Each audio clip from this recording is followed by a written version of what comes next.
Namaste. Welcome to our one more video on Sankalpa series. Now today's video is basically about the reality of justice. Now many a times we feel that we are cornered and the whole injustice is happening to us.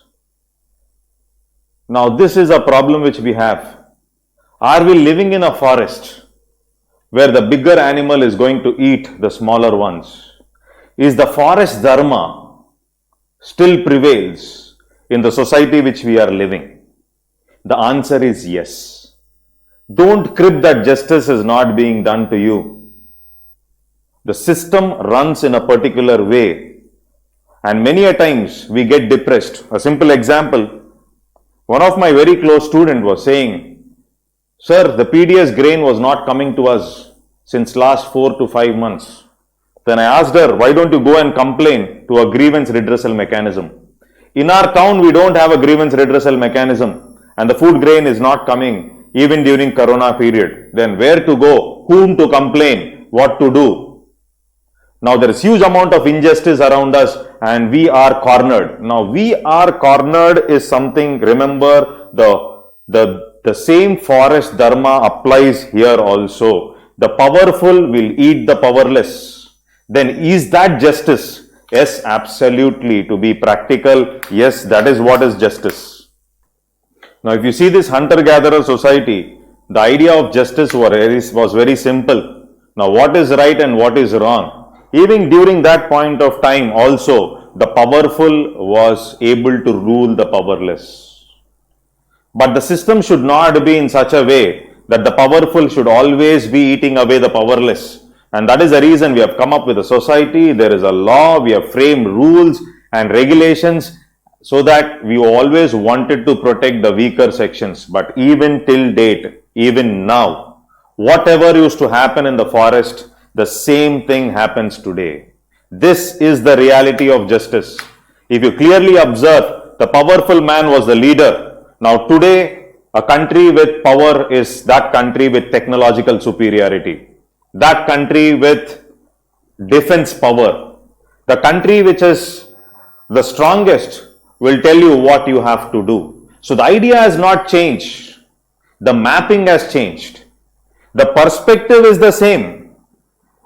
The aspect is the same, but you find it in a different color. That's all. So don't expect always that I am cornered, I am weak, there is no justice. Which country commands the world today? It is US. Now China is trying to gain superiority through defense and economics. Now this is something which you should understand. When we talk about bio war or when you talk about nuclear war, what are you doing? You are trying to show your power. You are trying to show your dominance. When you want to stop oil or when you want to stop oil trade so that you want to hit Iran or Iraq, the policies of US, they just want to hit a particular country. When there is a need for oil, what did they do? That means understand that it's not just about India. It's not about globe. It is the whole universe. The same justice exists. Though we have come up with rules, though we have come up with regulations, though there is law, though there is international ethics, the developed country predominates, the developed country corners the least developed countries and the developing countries. The powerful man corners the powerless. The rich is cornering the poor. But the idea of justice, right, wrong, etc. was very easy. Suppose there is this woman who's gathered some mushroom. Now if I take away mushroom from her, because I am powerful, probably I can give a judgment saying that yes, justice is not done because her children are sleeping hungry. But how do you define justice in this complex world? On one side you want respect, on the other side there is values, on the other side you have ethics, on the other side there is integrity, and the most important thing is survival. Now when survival comes into picture, now this integrity, this values, these ethics, everything is vanishing. This is how countries operate. This is how systems operate. This is how most of us operate. As simple as that. So there's no point in cribbing that justice is not done for me alone. Okay. So when I talk about values in the 21st century, now sir, is it bombing okay? Shall I take Hiroshima bombing as fine because it was able to stop the war? Or I should take it as one of the biggest disasters in the human evolution. Now, how do I take it? What is right and what is wrong? In these wars like Syria, civil wars in Syria, or Israel-Palestine conflict, we come across these pictures of children who are bleeding. Why is that all other countries are silent? Don't we have a solution? You know what is right and what is wrong. Then why isn't that justice is not being done? Because justice cannot be done just like that. Okay, those countries which are close to the bigger powers like US are able to dominate the world. The powerless economically or defense wise is cornered. Similarly, in societies, those who have money can pull law in favor of them. This is what is happening around us. Then sir, what is the way out then? The way out cannot be justified right now. The only thing what I can say is there is no point in thinking and cribbing that we don't have justice, that justice is not being done to us, we are cornered. The only thing you can think of is becoming powerful. India as a nation should become powerful. India as a nation should become technological. You as a person should become powerful. Our aim should be to become powerful. Whether it is economically or whether it is technologically or whether it is emotionally, whatever way, including physically.